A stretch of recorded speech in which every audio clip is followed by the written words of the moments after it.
Good morning students. इस video में हम मेल रिप्रोडक्टिव सिस्टम के बारे में पढ़ेंगे। तो मेल रिप्रोडक्टिव सिस्टम में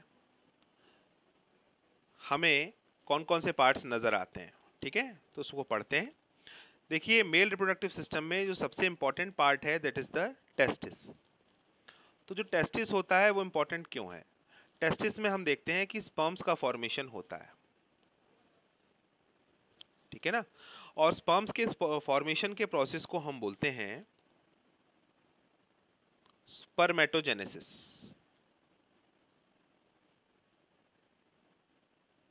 स्पर्मेटोजेनेसिस। तो होता यह है कि टेस्टिस के अंदर बहुत सारे सेल्स होते हैं, ऐसे सेल्स जो स्पर्म्स को फॉर्म करने में हेल्प करते हैं। उन सेल्स का नाम क्या है? उठ ले।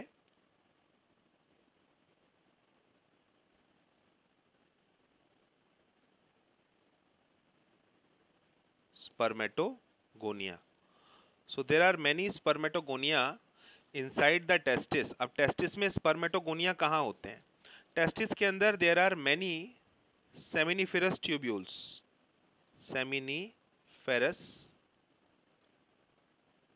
ट्यूब्यूल्स।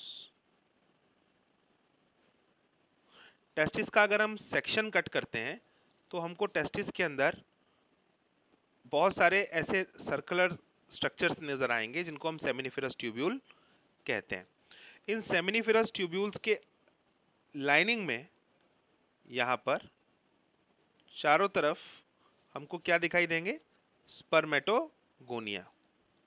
हर सेमिनिफेरस ट्यूब्यूल में, अभी हमारे सामने क्या है? ये सेमिनिफेरस ट्यूब्यूल है। ये कहाँ पे है? टेस्टिस के अंदर। और उस सेमिनिफेरस ट्यूब्यूल की लाइनिंग में आपको क्या नजर आएंगे? स्पर्मेटोगोनिया। और स्पर्मेटोगोनिया जो है उससे क्या बनता है? स्पर्म्स का फॉर्मेशन होता है, ठीक है ना। तो ये चीज़ थोड़ा समझ में आनी चाहिए कि टेस्टिस का फंक्शन क्या है। टेस्टिस का एक और फंक्शन है टेस्टोस्टेरोन हार्मोन का प्रोडक्शन। तो यहाँ पर ये नाम ध्यान रखिएगा, यहाँ पर लिखा हुआ है testis forms testosterone hormone which is also known as the male hormone. Male hormone because जो मेल की सेक्सुअल कैरेक्टरिस्टिक्स हैं और मेल बॉडी का डेवलपमेंट है उसके लिए टेस्टोस्टेरोन काफ़ी रिस्पॉन्सिबल है, जिम्मेदार है। आपकी जो बॉडी है उसकी मसल्स का डेवलपमेंट मेल बॉडी में, और मेल बॉडी में जैसे बियर्ड का डेवलपमेंट है, बॉडी हेयर का डेवलपमेंट है, एग्रेशन है और स्पर्मेटोजेनेसिस है, इन सब में टेस्टोस्टेरोन का महत्वपूर्ण योगदान है। तो अब आप ये देखो कि जो टेस्टिस है वो कहाँ प्रेजेंट है? ये स्क्रोटम में प्रेजेंट है। स्क्रोटम क्या है? एक पाउच है ये। और ये पाउच एब्डोमिनल कैविटी में नहीं है, एब्डोमिनल कैविटी से बाहर है। एब्डोमिनल कैविटी कहाँ है? एब्डोमिनल कैविटी यहाँ है, ऊपर है, हमारा एब्डोमिन का हिस्सा, ठीक है ना, ये अपर पार्ट, ये एब्डोमिनल कैविटी है। एब्डोमिनल कैविटी में ना होके हमारी टेस्टिस कहाँ है? नीचे प्रेजेंट है। किसमें? पाउच में। ऐसा क्यों है? ऐसा इसलिए है कि यहाँ पर जो टेम्परेचर है वो लगभग 2 से 2.5 डिग्री सेल्सियस कम हो जाता है। इट रिड्यूसेस, स्क्रोटम के अंदर टेम्परेचर रिड्यूस हो गया है, लो हो गया है। कितना कितना कम हो गया है हमारे बॉडी टेम्परेचर से? 2 से 2.5 डिग्री सेल्सियस कम हो गया है। ऐसा क्यों? बिकॉज वो बॉडी सिस्टम, बॉडी से बाहर है, तो उस वजह से पाउच में है तो टेम्परेचर थोड़ा रिड्यूस हो गया है। अब फायदा क्या है इससे? फायदा ये है कि it helps in the process of spermatogenesis, यानी स्पर्म फॉर्मेशन।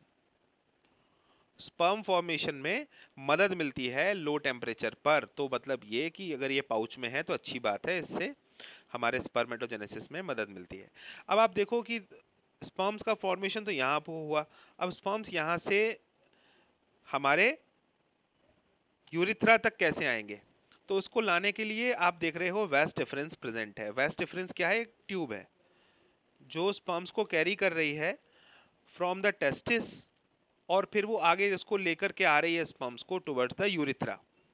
लेकिन आप एक बात देखना कि यूरिथ्रा में आने से पहले इसके अंदर एक ट्यूब और आके मिल रही है। वो कहाँ से आ रही है? हमारे यूरिनरी ब्लैडर से।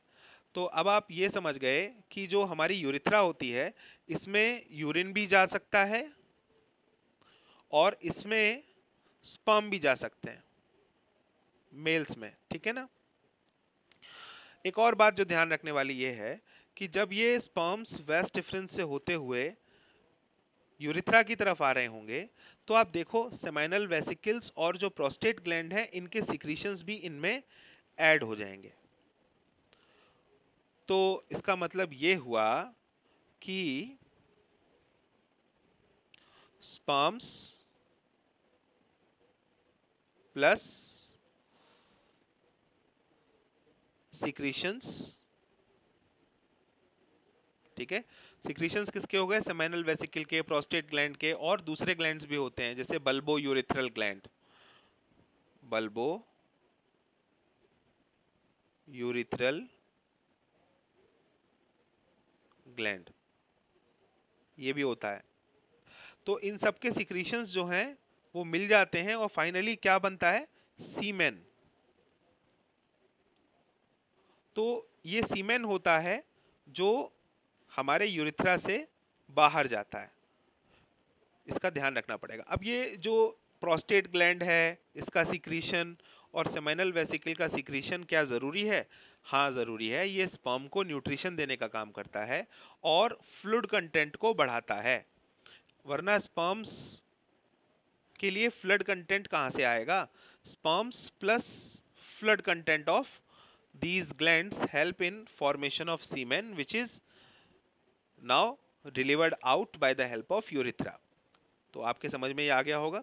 अब ये यूरिटर का काम क्या है? तो आपको पता ही है कि यूरिटर जो होता है it brings urine from kidney to the urinary bladder. यहाँ पर यूरिनरी ब्लैडर में ये यूरिन स्टोर होता है और उसके बाद हमें जब ये फिल हो जाता है हमारा ब्लैडर, जब हमको फिर हम यूरिनेशन करते हैं और फिर हमारा यूरिन जो है बाहर चला जाता है।